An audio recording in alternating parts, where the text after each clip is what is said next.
yourself sometimes pursuing, like, once you sit down to record, do you find yourself pursuing ideas that ultimately don't work, but then kind of lead you in the right direction from that? Or do you find that generally you've got everything pretty well mapped out and it's just a matter of sitting down and... Well, it's not a particularly linear process for me. Like when I'm making music, sometimes I'll just have fragments, and I'll record the fragment and leave it until it, sort of speaks to me a little bit more. Yeah. Sometimes, I'll, especially when I'm in the process of prepping an album or getting my initial ideas out for an album, I'll jot down these little, I'll record for these little sketches, and sometimes I'll completely forget them by the time I get to the end of the project. And here I've got some orphan idea that maybe I'll use on the next project. So a lot of it is, pieces put together and trying to find just the right amount of glue. Of course, the stuff that makes it sound like they belong together. Yeah. It's especially true, like when I hear it, if somebody gives me like a demo that they've done and they haven't really completed it, I'll just start taking bits of it and moving them around. Perhaps often what somebody thinks is the chorus of a song will sound like the verse to me, and the other way around. So I keep reminding myself that the audience thinks that whatever you give them is exactly what you plan to do. Yeah. Even if it's an accident, but right, they think it's exactly what you meant to do. And so, you can leave your options open even until the very last minute, which I often do. Like I say, I tend to finish all of the instrumental parts of my songs before I ever sing anything. Yeah. And for a couple of reasons. One is that in most of my musical composition history, the sound of the bed of the track informs the emotional quality of the vocal and potentially what the vocal is about. And also just having that full sound with no holes in it, with no missing elements, makes me feel like I'm kind of singing the final product in real time.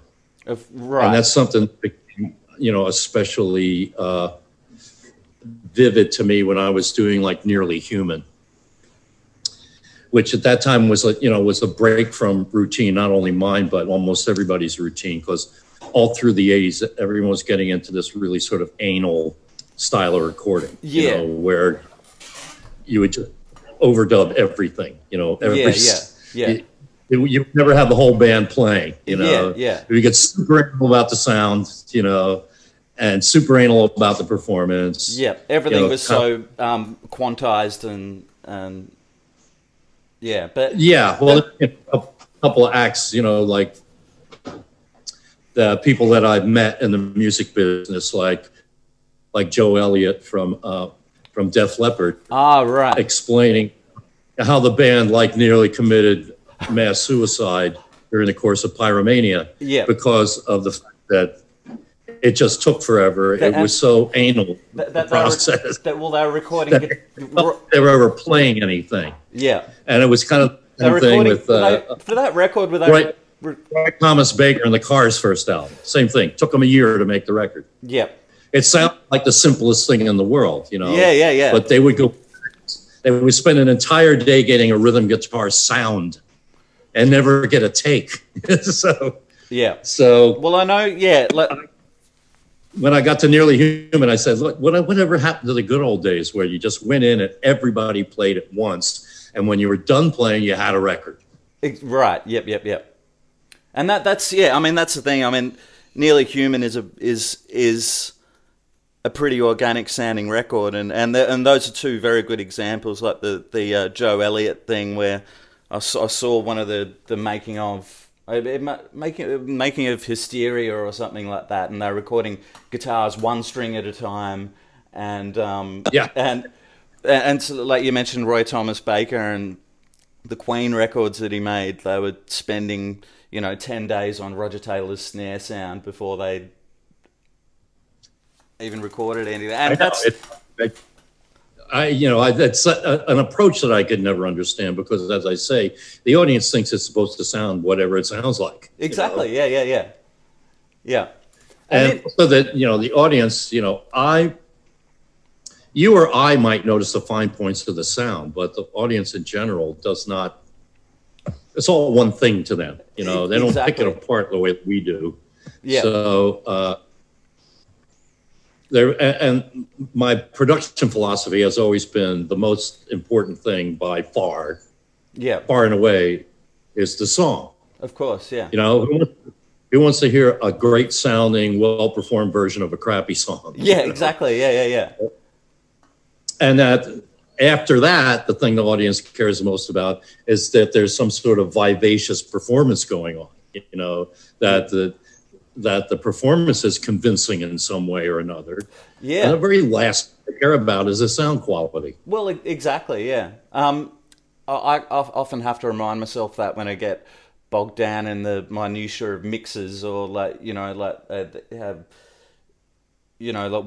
the snare is gated to the right threshold or something like that. At the end of the day, that shit doesn't really make that much of a difference. Part of it is also when you're mixing and you solo something. Yeah. And you say, that sounds great. That's the perfect snare sound. Yeah. Then you bring in the rest of the drums and it's no longer the perfect snare sound. Exactly. Yeah. And it's just this constant battle of things against each other. That's in essence what mixing is compromising the sounds, the various sounds, compromising them with each other so that they don't drown each other out, or so one doesn't grab all the attention, or sometimes imagine what it's like in an 80-piece orchestra. Yeah. And you've got like one little piccolo part somewhere. Well, piccolo stands out pretty good, but there are some other instruments, whose sound is much more subtle and things like that. And when the whole ensemble is playing, if that person didn't play at all, you wouldn't notice. Exactly. Yeah.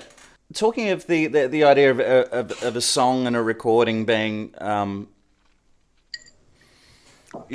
performance. I was wondering. I was doing some vocals the other day, and I sometimes drink when I'm doing vocals to if I really need to reach for something.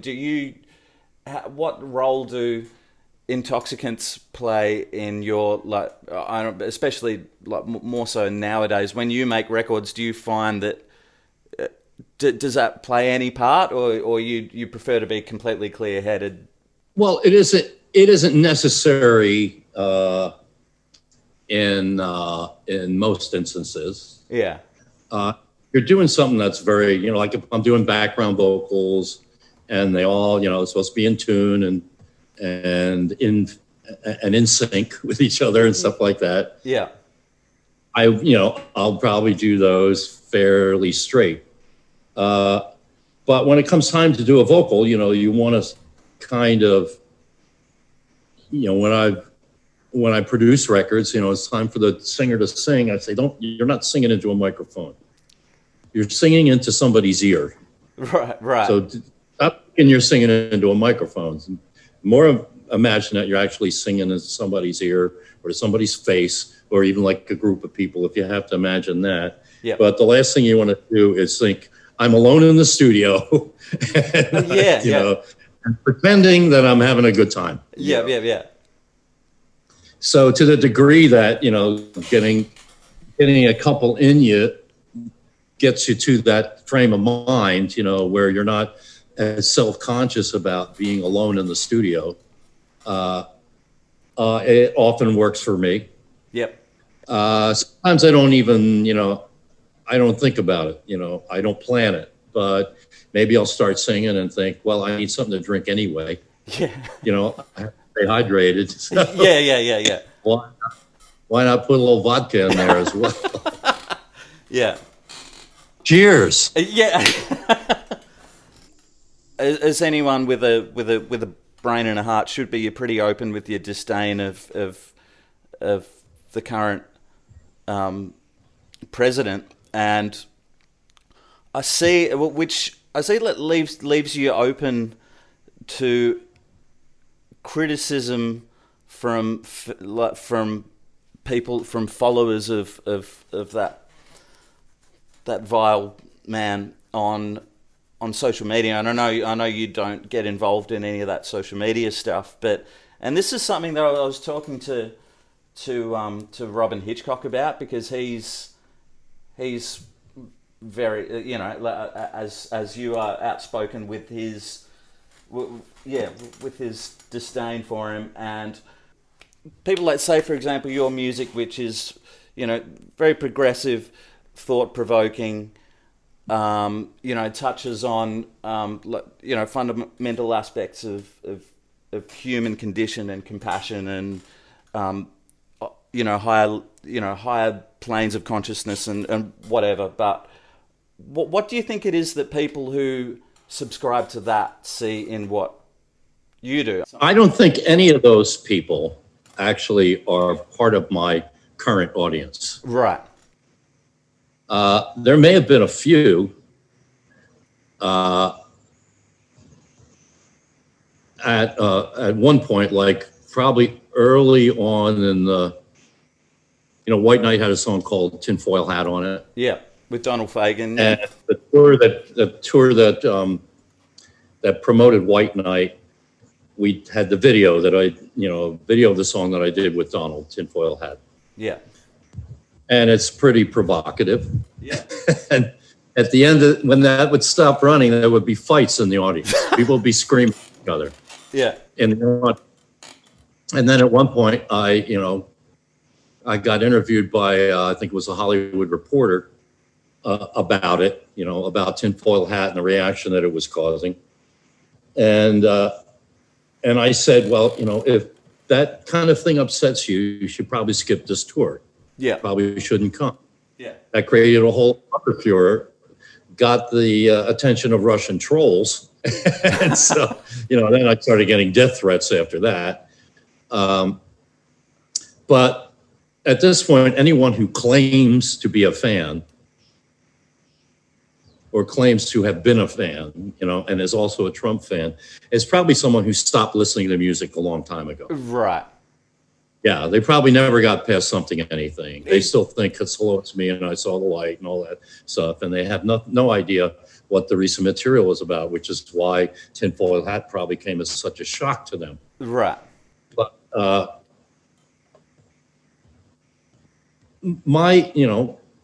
if I may brag a bit, I tend to think that my audience is somewhat sophisticated. Yeah. Somewhat educated, somewhat, they know about music. They know a little bit more than the average person about music. They have an interest in music in general. And they're not stupid. Yeah. And that's the thing that distinguishes a Trump supporter. I mean, people torture themselves over what is the psychology of these otherwise normal people. Yeah, absolutely. Adore this guy so much, Well, we have a word stupid because there's such a thing as stupid, all right? And they're stupid. Yeah. And my fans are not stupid, all right? Yeah. But Trump fans are stupid. My fans are not stupid. Yeah. And therefore, I don't believe there's any overlap there anymore. Yeah. So I don't need to figure out that mentality as if it's part of my audience. I don't believe it is at this point. Yeah. I made myself perfectly clear on every possible occasion how I feel about that evil line, racist, misogynist, narcissistic, sociopathic, cowardly, incompetent, lazy, traitorous, impotent, fat, balding, short-fingered sack of moron. And the party that supports him. So, pre-recorded just one victory for the Democratic Party to use. If they haven't, if those Trump fans haven't caught on to that, well, there you go. You know. Yeah. And I think it's stupid. Absolutely. Yeah. Well, when does that go out, by the way? Well, we hope to turn that into a whole "We Are the World" thing, but again, the freaking virus made it impossible for people, to go and join hands and sing along anywhere. So, right. That and various other distractions, but it was the same problem as with Space Force. People being able to get into a video studio or recording studio to make their contribution. At this point, it's moot. Yeah. But it's out there, and any Democrat who wants to use it in any context is free to use it. So, an admirable thing to do. Yeah.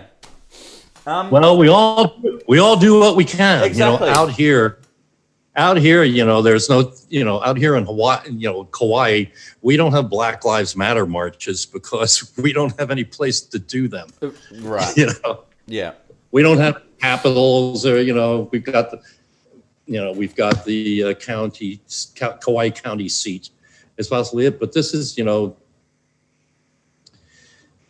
most polyglot state in the whole country.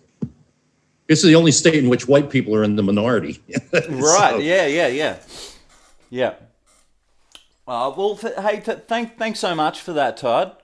Really appreciate it. Mon plaisir. Say good day to Michelle. And When's your record come out? November the 13th. So, yes. Oh, well, we got a little while then. Speak to you Shaka soon. brah. See you soon. Adios. All right. We'll be